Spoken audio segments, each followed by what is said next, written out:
The Lorax by Dr. Seuss.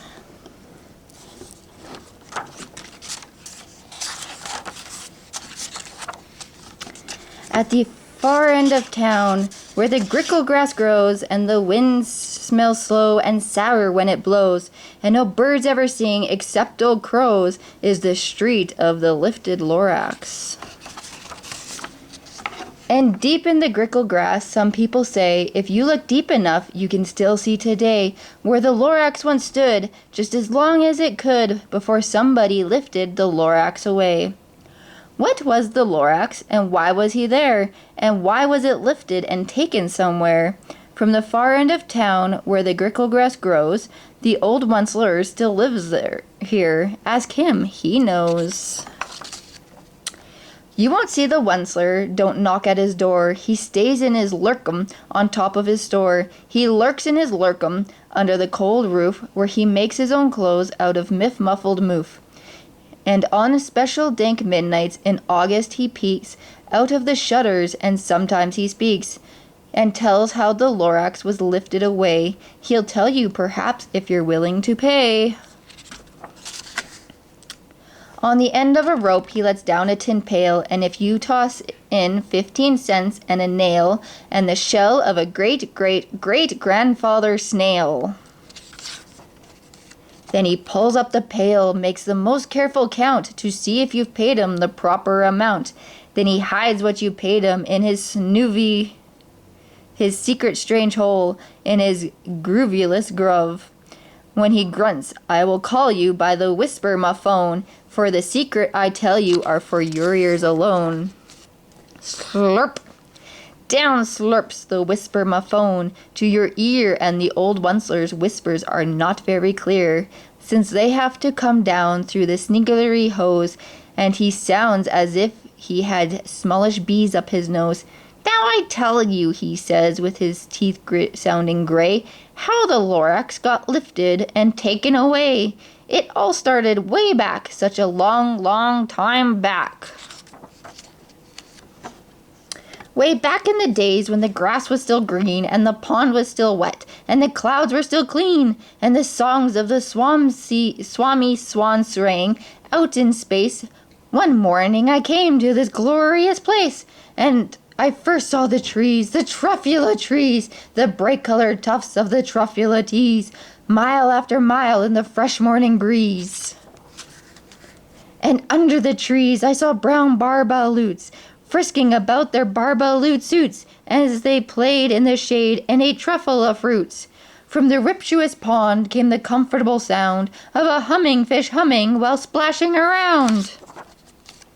But those trees, those truffula trees, all my life I've been searching for trees such as these. The touch of their tufts was much softer than silk, and they had the sweet smell of fresh butterfly milk. I felt a great leap of joy in my heart. As I knew what I'd do, I unloaded my cart. In no time at all, I had built a small shop. Then I chopped down a truffula tree with one chop.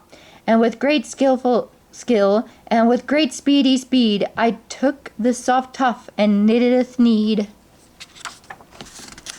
The instant I finished, I heard a gazump. I look, I saw something pop out of the stump of the tree I chopped down. It was a sort of a man. Describe him, that's hard. I don't know if I can. He was shortish and oldish and brownish and mossy, and he spoke with a voice that was sharpy and bossy. Mister, he said with a sawdusty sneeze, I am the Lorax. I speak for the trees. I speak for the trees have no tongues. And I'm asking you, sir, at the top of my lungs. He was very upset as he was shouting and puffed. What's that thing you've made out of my truffula tuft?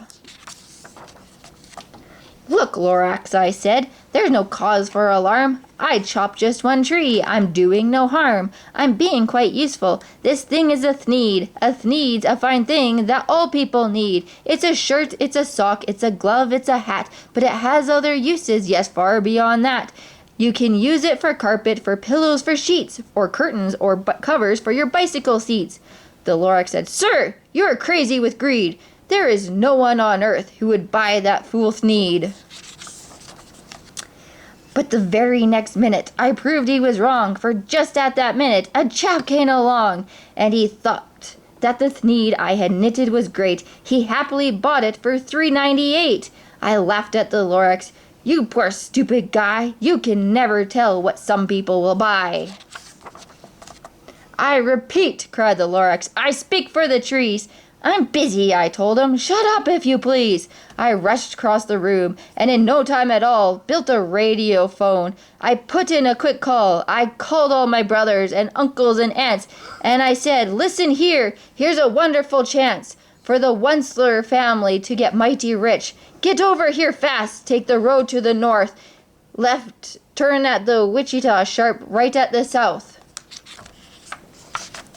And in no time at all, in the factory I built, the whole Wensler family was working full tilt. We were all knitting thneeds, just as busy as beads, to the sound of the chopping of truffula trees. Then, oh baby, oh, how my business did grow! Now chopping one tree at a time was too slow, so I quickly invented my super axe hacker, which whacked off 4 truffula trees at a one smacker.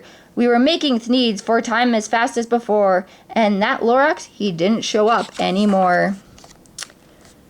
But the next week he knocked on my new office door. He snapped, I am the Lorax who speaks for the trees, which you seem to be chopping as fast as you please. But I'm also in charge of the brown barbaloots, who played in the shade of the barbaloot suits, and happily lived eating truffula fruits. Now, thanks to your hacking my trees to the ground, there's not enough truffula fruit to go around, and my poor barbaloots are getting the crummies, because they have gas and no food in their tummies.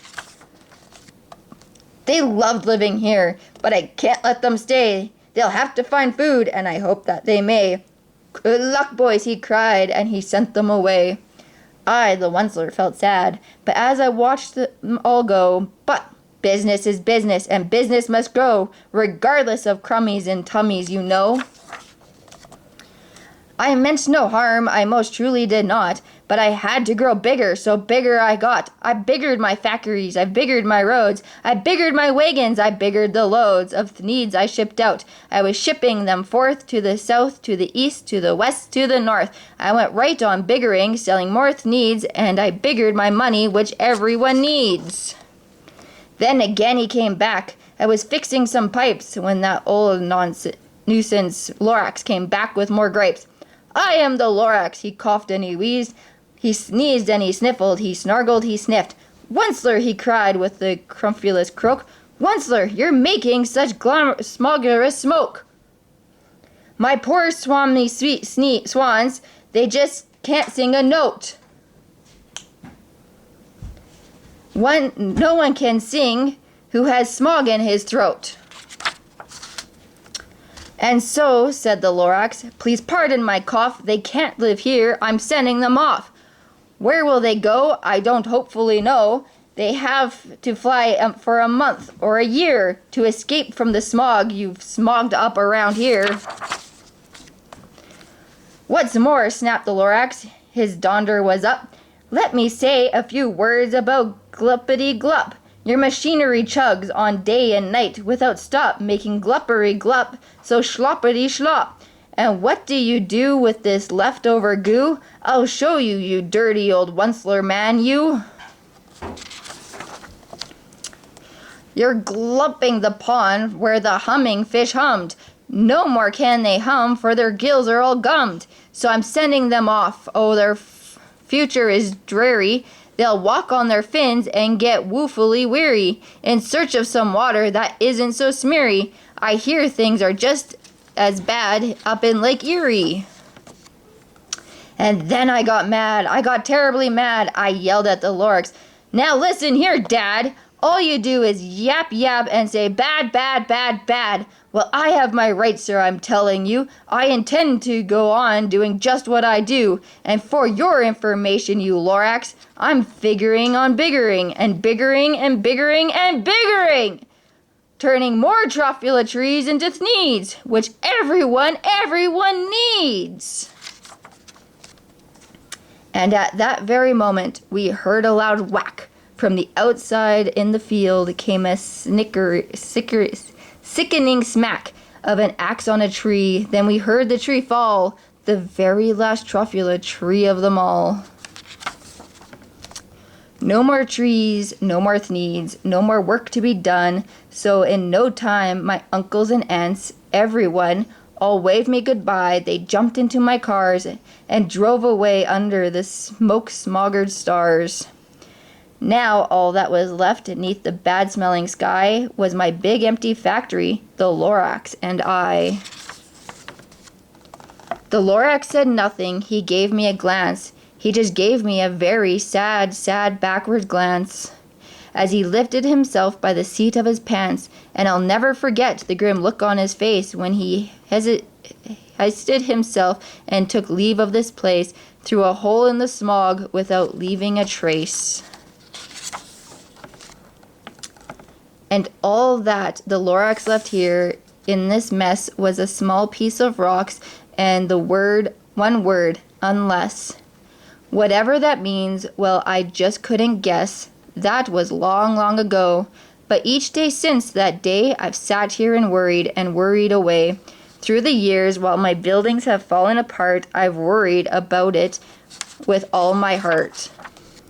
But now, said the Onceler, now that you're here, the word of the Lorax seems perfectly clear.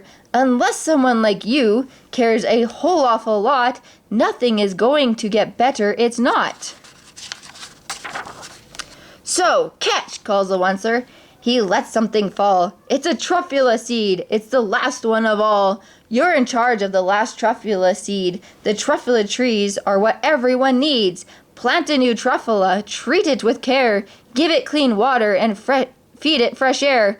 Grow a forest, protect it from axes that hack. Then the Lorax and all of his friends may come back.